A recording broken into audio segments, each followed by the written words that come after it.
Hello friends, welcome back to my YouTube channel. पहा, पाठीमागच्या व्हिडिओमध्ये आपण प्रिपरेशन्स ऑफ हायड्रोजन्स त्या ठिकाणी पाहिलं होतं. कशा प्रकारे आपण हायड्रोजन प्रिपेअर करतो हे आपण त्या ठिकाणी पाहिलं होतं. नेक्स्ट आता आपण पाहणार आहे त्याच्या प्रॉपर्टीज पाहणार आहे. मग या प्रॉपर्टीमध्ये त्याच्या फिजिकल प्रॉपर्टी असतील किंवा मग केमिकल प्रॉपर्टी असतील. तर पाहूया मग. पाहता properties of dihydrogen. Properties of dihydrogen. First one is physical properties. At standard temperature and pressure. What it means? Standard temperature आणि प्रेशर म्हणजे STP कंडिशन आहे. काय आहे STP condition? It means standard temperature should be 273.15 kelvin and the pressure should be 1 atmosphere. 273.15 kelvin temperature म्हणजे 0 degree Celsius असेल आणि 1 atmospheric pressure असेल तर त्या कंडिशनला आपण म्हणतो स्टँडर्ड टेम्परेचर प्रेशर. या कंडिशनला काय असेल? It is a colourless diatomic gas. कसा आहे हा hydrogen? It is a colourless आणि डायॲटॉमिकमध्ये आहे म्हणजे तो डायहायड्रोजन आपण म्हणतो त्याला. H2च्या फॉर्ममध्ये असतो तो. Colourless diatomic gas. ओडरलेस आहे, टेस्टलेस आहे, non toxic, non metallic diatomic gas. याला कलर नाही आहे, कलरलेस आहे, ओडरलेस आहे, टेस्टलेस आहे, नॉन टॉक्झिक आहे, अजून काय आहे तो नॉन मेटालिक डायॲटॉमिक गॅस. या त्याच्या काय झाल्या physical properties.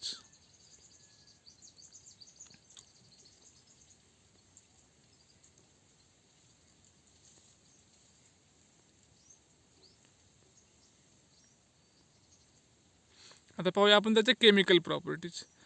The hydrogen bond dissociation एन्थॅल्पी. हा जो काय बॉन्ड असेल कशामध्ये मिळतो आपल्याला? हा मॉलिक्यूल ॲटॉमिक आहे म्हणजे 2 हायड्रोजन कंबाईन आहे या ठिकाणी, त्याला आपण म्हणतो डायहायड्रोजन म्हणतो. The hydrogen bond dissociation enthalpy is near about 435 to 488 kilojoule. Is the highest for a single bond between 2 atoms of any element. आणि ही काय आहे सगळ्यात जास्त आहे. कशामध्ये जास्त आहे? तर जे काय ॲटम्स असतील ते काय होतात कंबाईन होत असतात. पहा मग यामध्ये हायड्रोजनची काय आहे ही बॉन्ड एन्थॅल्पी सगळ्यामध्ये जास्त आहे. And it make quite unreactive under normal condition. आणि जेवढी बॉन्ड एन्थॅल्पी जास्त असेल तेवढा तो कसा असतो? स्टेबल असतो. आणि म्हणजे तो कसा आहे? अनरिॲक्टिव्ह आहे. तो रिॲक्शनमध्ये सहजासहजी भाग घेत नाही आहे. पण काही कंडिशन जर चेंज केल्या तर तो काय करतो त्या ठिकाणी रिॲक्शन्समध्ये पार्टिसिपेट होतो. What do you understand from this concept?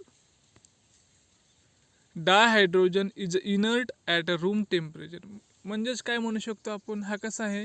Inert आहे. कधी इनर्ट आहे? ॲट अ रूम टेम्परेचरला. If we change the conditions, if we change the temperature, if we change the pressure, then it will react, but at a normal condition they are inert.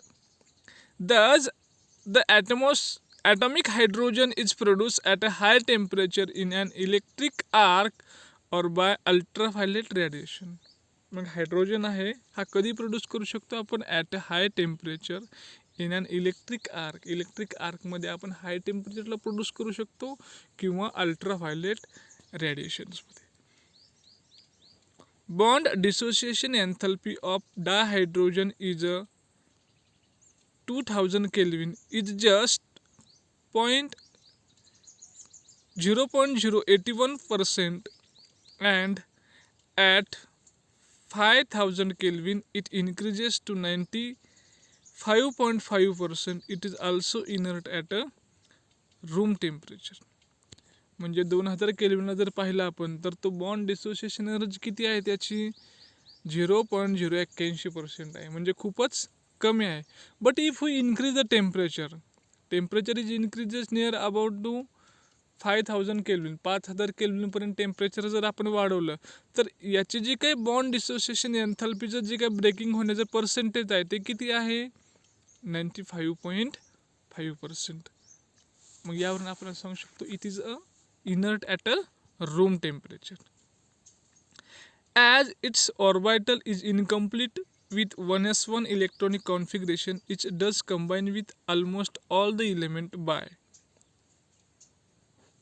Hydrogen आहे, या हायड्रोजनचं electronic configuration जर आपण पाहिलं तर कसं आहे ते 1s2 1 1s ऑर्बिटल आहे त्याच्याकडं, आणि त्या 1s ऑर्बिटलमध्ये किती इलेक्ट्रॉन्स आहे? It contains only 1 electron. Therefore it combine with almost all of the element. म्हणून काय होतं, तो जवळजवळ प्रत्येक इलेमेंटसोबत काय होतो, हा कंबाईन होतो. आणि कशा प्रकारे कंबाईन होतो? Losing the only electron to form H+. तो एक इलेक्ट्रॉन लॉस्ट करतो आणि काय होतो तयार? H+ तयार होतो. किंवा मग काय करतो तो? By gaining an electron to form H-. Electron accept करतो आणि H- तयार होतो. Or by sharing electron to form a single covalent bond. किंवा अजून काय करतो तो? तर इलेक्ट्रॉन शेअर करतो आणि त्या ठिकाणी कोणता बॉन्ड तयार होतो? कोव्हॅलंट बॉन्ड तयार होतो. MCQ याच्यावरती. H बॉन्ड डिसोसिएशन एन्थॅल्पीज किती आहे ती bond dissociation enthalpy? Option A, B or the option C और option D. The option D is correct. 435 to 488 kilojoule per mole. या ठिकाणी आपण पाहिलं होतं H bond dissociation enthalpy is 435 to 488 kilojoule. Next second one. Hydrogen combine with element by option A, option B, option C and option D is all of the above. तर electron तो loose करून combine होतो, gain करून combine होतो, किंवा electron share करून combine होतो. Means answer number 4 is the correct, all of the above.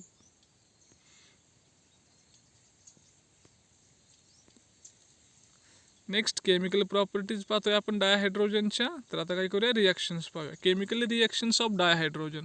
First one is a reaction with halogen. It react with halogen to give hydrogen halide. Halogen सोबत combine होतो आणि hydrogen halide तयार होतो. पहा for example H2 gas plus X2. X2 means any halogen.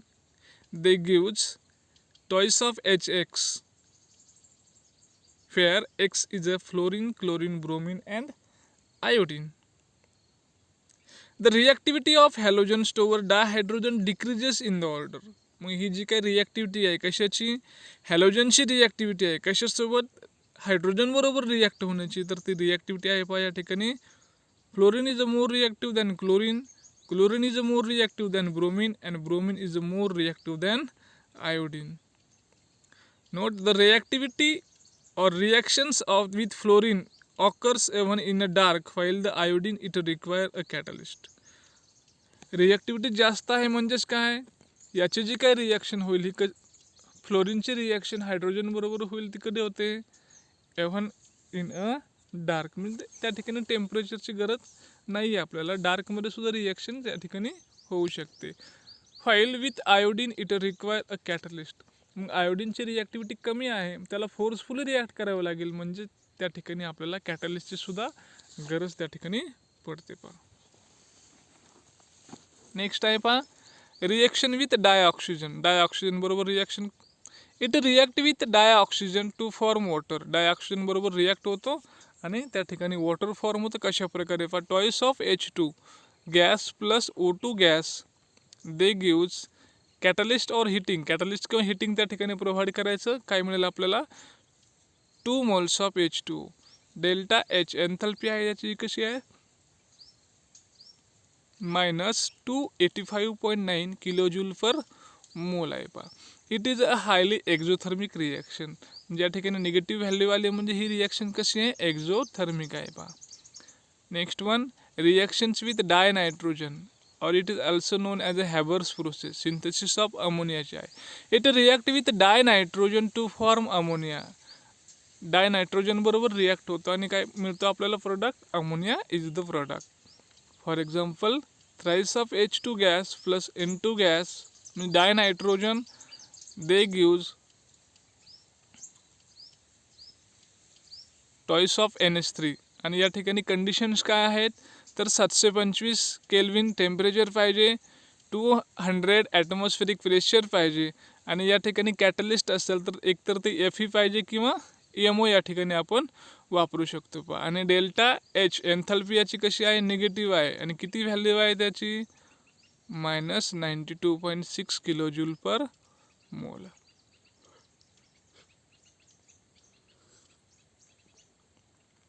Next आहे पहा reactions with metal. It is a react with a highly electropositive metal like sodium, potassium, calcium to form salt like metal hydride. Highly electropositive, hydrogen is the electropositive, but it react with highly electropositive metal like sodium. जे सगळ्यात positive metals आहेत आपले electropositive, मग याच्यामध्ये hydrogen असेल, हायड्रोजनपेक्षा highly reactive काय आहे आपला सोडियम असेल, पोटॅशियम असेल आणि कॅल्शियम असेल, याच्यासोबत काय होतं हा रिॲक्ट होतो आणि काय तयार होतं याचं मेटल हायड्राइड. कशा प्रकारे होतं पहा, for example H2 gas plus any metal which are highly electropositive they gives twice of MH solid where M is an alkali metal. Alkali metal आहे. फॉर एक्झाम्पल अजून घेऊया पहा अल्कली मेटल M घेतला आपण त्या ठिकाणी तर पहा MH2 याला म्हणूया आपण where M is alkaline earth metal. पहा अल्कली मेटल जर घेतला तर त्याची काय आहे व्हॅलन्सी 1 आहे, बरोबर. हायड्रोजनची सुद्धा 1 आहे. मग या ठिकाणी आपल्याला काय कंपाऊंड मिळतं 2MH. आणि जर अल्कलाइन अर्थ मेटल असेल म्हणजे सेकंड ग्रुपचे असतील तर त्याची व्हॅलन्सी किती आहे 2 आहे. म्हणजे या ठिकाणी H2 प्लस M असं जर घेतलं तर त्या ठिकाणी काय बनेल प्रोडक्ट आपला MH2. आणि हा M जो काय असेल तो कसा असेल आपला अल्कलाइन अर्थ मेटल असेल. Next reactions with metal ion and metal oxide. It reduces some metal ions in aqueous solution and some metal oxide less active than iron into corresponding metal. Metal oxide असेल किंवा metal ion असेल याचं काय करतो हा reduction करतो आणि काय करतो मेटल ऑक्साईडला मेटलमध्ये कन्वर्ट करतो. For example H2 plus PD2 plus ion आहे हा आता मेटल आयन्स, याचं काय होतं आहे पहा आता PD याचं रिडक्शन झालेलं आहे 2 प्लसचा 0मध्ये आलेला आहे plus twice of H plus aqueous Y of H2 plus MxO2 मेटलचं ऑक्साईड असेल तर या ठिकाणी काय बनते आपल्याला तर मेटल त्या ठिकाणी काय करतोय रिड्यूस केला जातोय आणि या ठिकाणी जो काय आपला हायड्रोजन असेल तो ऑक्सिजन बरोबर कंबाईन होतो आणि आपल्याला वॉटर मॉलिक्यूल मिळतो. Where M is a metal, M काय असेल आपला मेटल असेल. Next reaction with organic compound. Organic compound बरोबर रिॲक्शन केली तर it react with many organic compound in the presence of catalyst and gives hydrogenated product. Catalyst त्या ठिकाणी आवश्यक आहे आपल्याला. भरपूर असे ऑर्गॅनिक कंपाऊंड आहे ज्याच्याबरोबर काय होतो हा रिॲक्ट होतो आणि काय प्रोडक्ट मिळतं आपल्याला हायड्रोजनेटेड प्रोडक्ट. म्हणजे हायड्रोजन त्या ठिकाणी इन्क्लूड केला जातो. First one is hydrogenation of vegetable oil. कशाचं आहे तर व्हेजिटेबल ऑइल बरोबर रिॲक्शन आहे. अनसॅच्युरेटेड हायड्रोकार्बन आहे हा.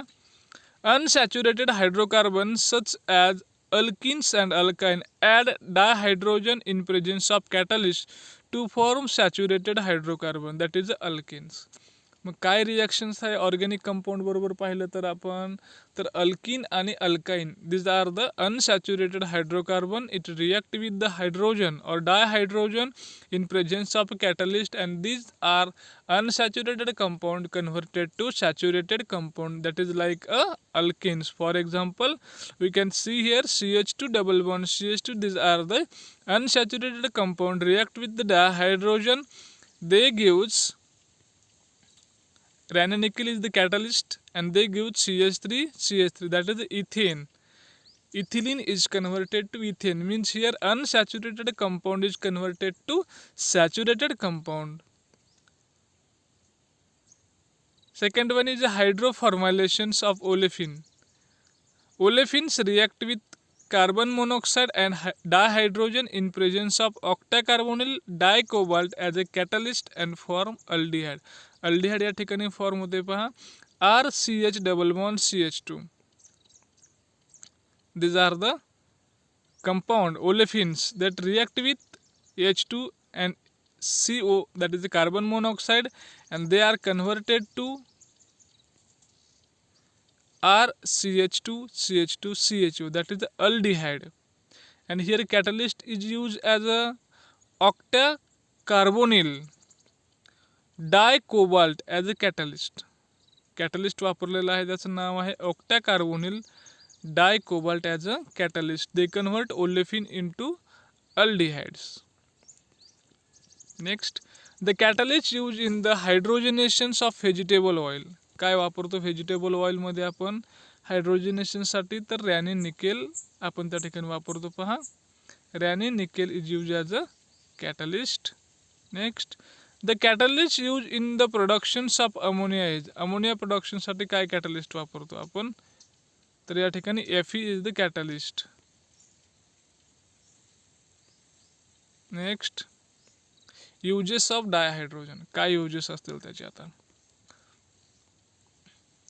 It is use for the preparations of hydrogen chloride. HCl prepare करायला आपण काय करतो? वापरतो. Means it is use for the preparation of hydrogen chloride. Next, in the form of atomic hydrogen and oxyhydrogen torches, it is used for cutting and welding purpose. Cutting आणि welding पर्पजमध्ये oxy flames वापरतो. ती कशाची flames असते? Oxy हायड्रोजनची flames असते. पहा, can you gauge the what would be the welding temperature? किती temperature असेल welding temperature? Temperature generated on the surface would be around 4000 kelvin. 4000 केल्विनपर्यंत टेम्परेचर त्या ठिकाणी असतं. पहा, what is oxy hydrogen torch? काय आहे oxy hydrogen torch? It is a torch which uses a mixture of hydrogen oxygen for welding. Hydrogen आणि ऑक्सिजनचं काय असतं त्या ठिकाणी? मिक्सचर असतं. आणि कशासाठी वापरतो आपण? वेल्डिंगसाठी आपण त्या ठिकाणी वापरत असतो. पहा, next, it is use as a rocket fuel in a space research. Space रिसर्चमध्ये रॉकेटचं जे काही फ्युएल असतं ते फ्युएल्समधून आपण डायहायड्रोजन वापरतो. Next, it is use in a fuel cell for generating electrical energy. ज्या फ्युएल सेल असतील, म्हणजे H2O2 फ्युएल सेल आहे. पहा, एक 12th आहे. तर या ठिकाणी एनर्जी जनरेट करण्यासाठी आपण त्या ठिकाणी काय करतो? हायड्रोजनचा वापर करतो. फ्युएल कार आहे. पहा, या ठिकाणी कशा प्रकारे दाखवलेलं आहे? पहा, ॲनोड आहे, कॅथोड आहे, मेम्ब्रेन त्या ठिकाणी दाखवलेलं आहे, इलेक्ट्रो इंजिन दाखवलेलं आहे. आणि या ठिकाणी काय होतं? एनर्जी जनरेट केली जाते आणि कार आपल्या त्या ठिकाणी चालते. पहा, हाऊ फ्युएल कार वर्क्स. कशा प्रकारे वर्क करते? It convert chemical energy from a dihydrogen fuel into electricity through a chemical reaction. पहा, या प्रकारे कशी रिॲक्शन्स होते? या ठिकाणी हायड्रोजन ऑक्सिजन कंबाईन झाले आणि काय झाले? या ठिकाणी इलेक्ट्रिकल एनर्जी तयार झालेली आहे. आणि कशापासून तयार झाली electrical energy? Because of a chemical reaction. Chemical reaction झाली आणि इलेक्ट्रिकल एनर्जी तयार झालेली आहे. पहा, या ठिकाणी अशा प्रकारे हे फ्युएल कार त्या ठिकाणी वर्क करते. Next, what are the advantage of dihydrogen in a fuel cell? काय ॲडव्हान्टेज आहेत त्याचे? No pollution. पोल्युशन त्या ठिकाणी होत नाही आहे. Produce greater energy per unit mass of fuel than gasoline and other fuel. जास्त प्रमाणामध्ये आपल्याला काय मिळते? एनर्जी मिळते. नेक्स्ट, त्याचा यूज पहा, dihydrogen is widely use for the manufacture of metal hydride. Metal hydride तयार करण्यासाठी आपण काय वापरतो? डायहायड्रोजन वापरतो. पहा, ते त्याचे काय आहे? सगळे युजेस आहे. Next, MCQ, temperature generated during welding in oxy hydrogen torch is around. किती टेम्परेचर असतं त्याचं? ऑप्शन A, B, C और D. तर option B is the correct. 4000 kelvin temperature त्या ठिकाणी आपण वापरत असतो. पहा, next, use of dihydrogen is are. काय यूज आहे डायहायड्रोजनचा? तर ऑप्शन A, B, C और ऑप्शन D. तर या ठिकाणी ऑप्शन D is the correct. All of the above सगळे या ठिकाणी आपण यूज करतो. पहा, to generate electrical energy, to reduce heavy metal oxide to metal as a rocket fuel. Next,